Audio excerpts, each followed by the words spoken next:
The game was being created in parallel with the show. We've been looped into the development process with the creators of the show because the show itself is very much, has a lot of video game tropes embedded in its DNA, and so they knew very early on that they wanted to make a game of the show and to have the things be sort of a part of a piece. So they were fans of our work, which is cool because we were fans of their work, and so they brought us in.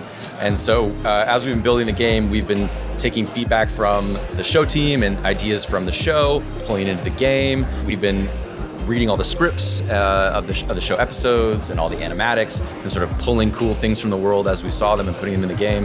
And so that we can provide like an experience for the fan where if you're a fan of the show, coming to the game just gives you more of the things that you love about the show.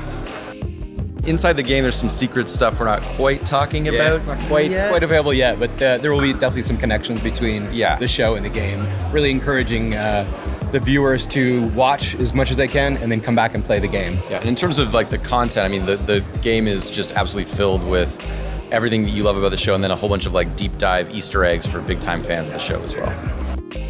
Usually when you're building a game off of another show or a comic or something, there's like a fan base that already exists. And so you know what those fans like about the show, you know what characters they like best.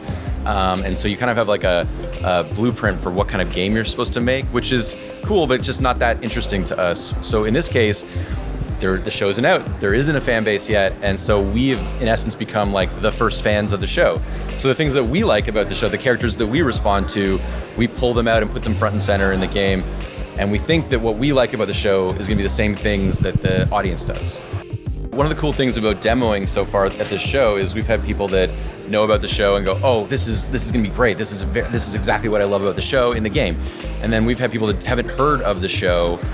They play the game and they're like, "Oh, this is a show? I really want to watch this show now." I mean, I'm hoping that people watch the show. It's coming out this summer and go like, "Wow, this would make a really great game. I hope they make a game out of this." And then it's like, we did.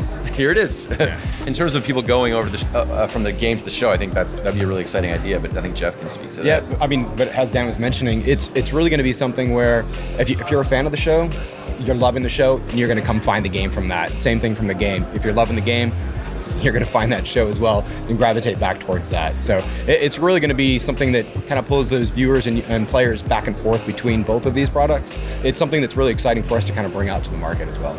Well, I think it'll be interesting to see when the show comes out, what things the audience gravitates towards, who their favorite characters are, and I think we'll definitely be paying attention to that and paying attention to the premiere of the show and seeing what people are like talking about on Twitter and seeing if we can like juice those up in the game to give them that thing. But I mean, I think because we're not building the game as outsiders, we're building it as fans. I think we've picked the things that we think are cool, and I think we're going to line up with what audiences think is cool as well.